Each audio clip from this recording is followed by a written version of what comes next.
I need is whiskey, Texas, and you.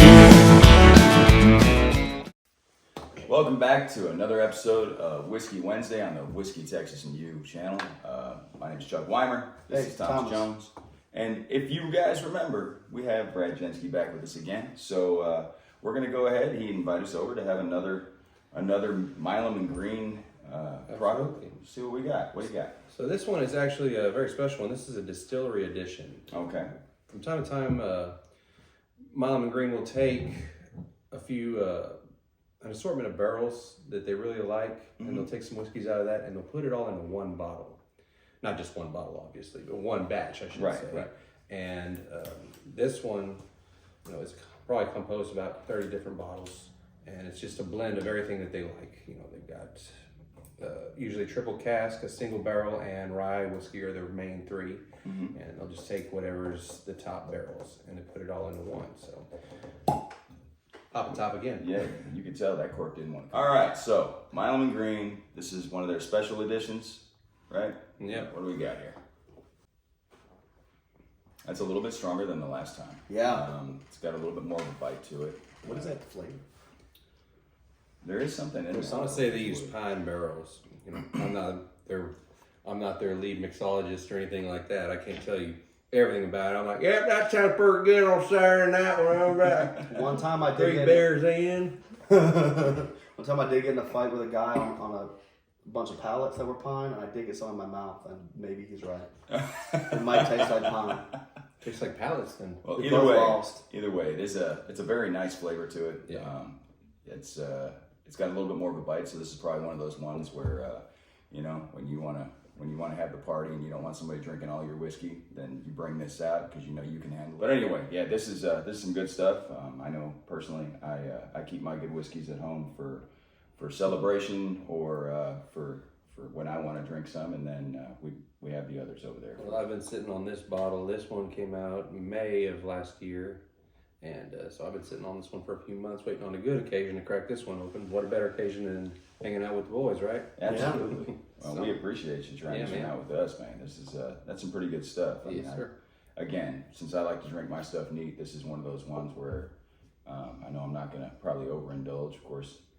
Yeah. Give it a little bit, give it too many glasses, and I may forget what. I'm not gonna lie, I took a little sip and I was burning pretty good. I was like trying not to go. Because I'm the kind of guy that drinks it on the rocks or over ice. And so you get the water coming into it a little bit. It kind of melts it down as it goes. Hey, even Frank Sinatra had a little ice and a little splash of water in his. All right, so I think the general consensus is we like it. We can't figure out how to place what that taste is, but. It's got a nice burn, and definitely this is going to be. We're going to go with pine. Okay. Thomas says pine, and then I think it tastes like that palate I got in my mouth when I was 15. So Milam and Greene can let us know if we're wrong. Yeah. I'll comment it in the bottom of this video. It's like, we was wrong. Whole time it was mesquite.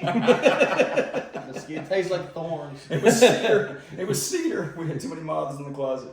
It tastes like chasing cows and hate. There's a little alfalfa in there. All right, Thomas, so you got a song for us this week. What do we got? Yeah, we're doing Goin Goin by Donice Morace. Not to be confused with Goin Goin Gone. It's Goin Goin. Goin Goin. Okay. No gone. No gone. Almost gone. So I really like the instrumental hook on this. There's this part of the intro, and they use that as a theme throughout. I feel like it kind of ties things together instrumentally. I'm biased because I love guitar, so. But I like that a lot. It's very, very simple, but I feel like it's tasteful. And there's a balance there with instrumental hooks, especially in the genre of the country, contemporary Texas country. It's not Van Halen time, Right. So I feel like that hook's really good, and that's my favorite part of it. Is honestly that instrumental. They do have that nice rock style lead toward the end. Yeah, I like that one too. Lyrically, I thought the song was pretty good lyrically. There's a couple of spots where the listener's probably gonna be like, hey, I should probably go and see what those lyrics are actually saying, but. Aside from that, that's typical. On any song, anybody who's got an accent of any kind. Especially Pearl Jam. Yeah. Oh, remember that? Anyway, I like the syncopation though. I like the way that he runs the verses where he's got a lot of soft rhyming or half rhymes that are in there, and then you get to the hard rhyme towards the end. So There's some pretty good nuggets in there as far as the writing and everything. I know he didn't write that. There's a few writers on there that they did a pretty good job.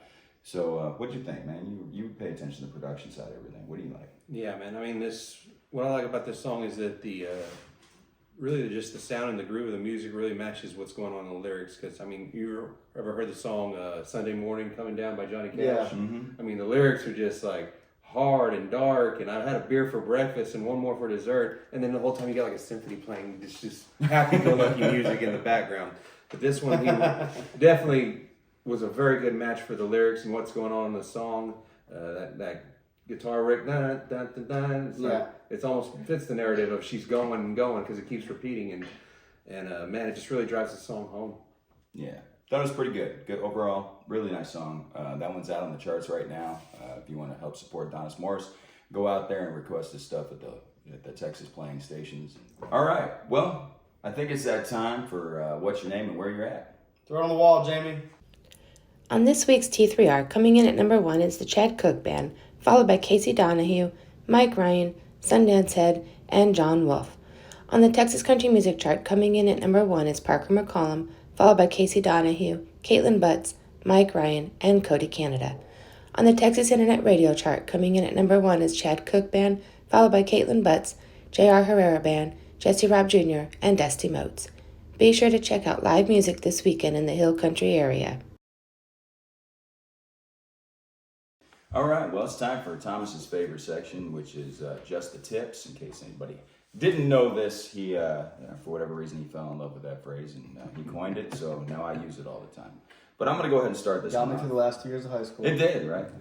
I'm gonna start this one off, and I'm gonna talk about. We've already talked before about radio promoters, but this time I'm gonna talk about the hard choice of switching promoters, especially if you've been with somebody for a good amount of time.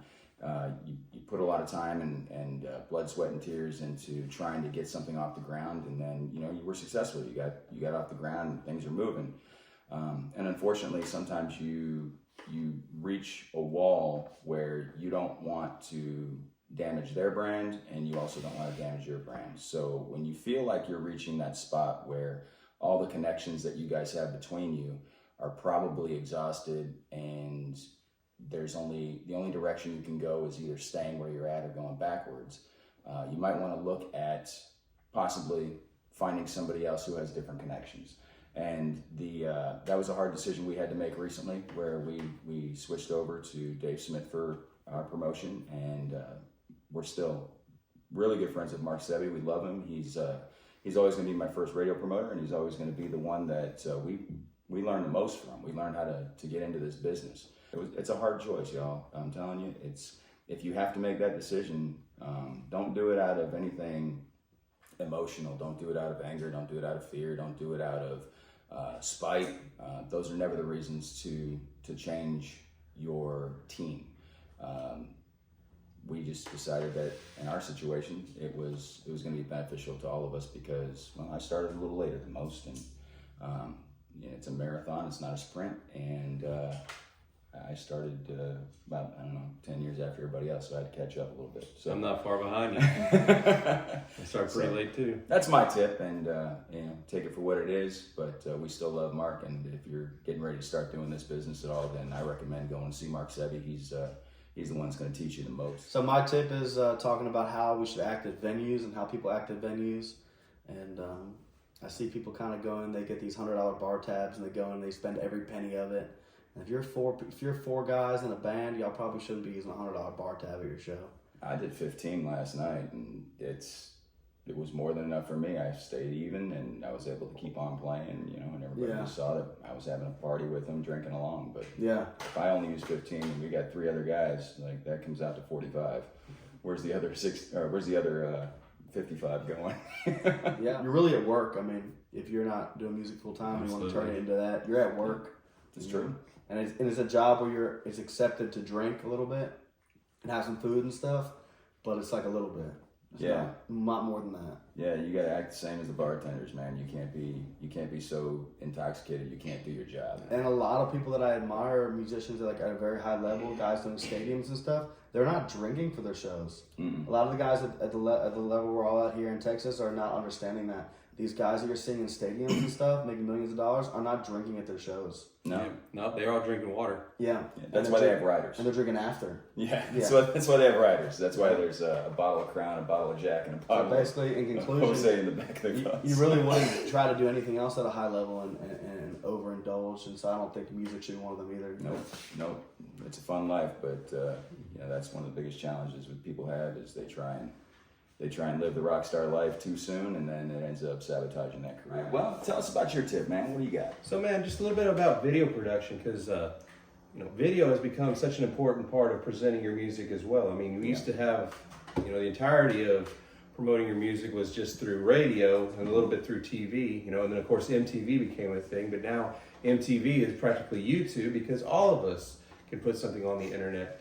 Yeah. And so if you're gonna do some music, release a new song, it would not hurt to do a music video along with it. You can do it all yourself if you've got an eye for it.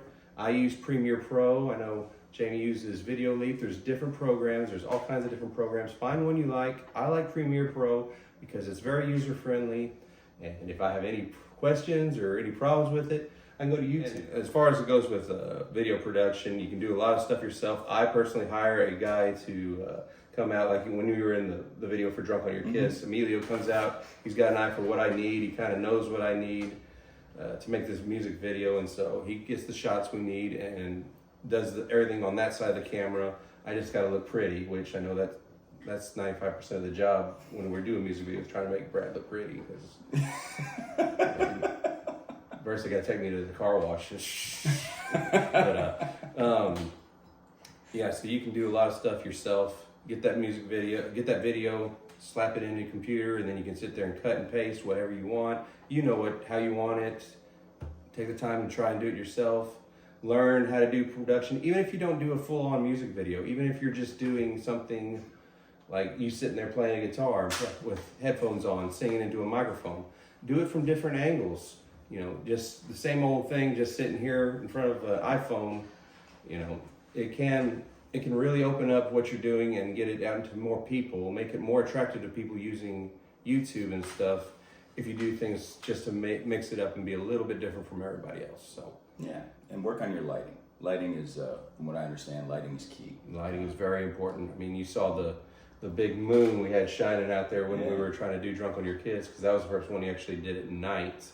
And so Nighttime's a tough one, man. You gotta have even all indoors the shields and everything to push the light where you want it. Fantastic, man. Good tips, y'all. And that's gonna do it for this week. But remember, if you treat your dreams like a hobby, they're just gonna be dreams. So I'll drink to that. All I need is whiskey, Texas, and you.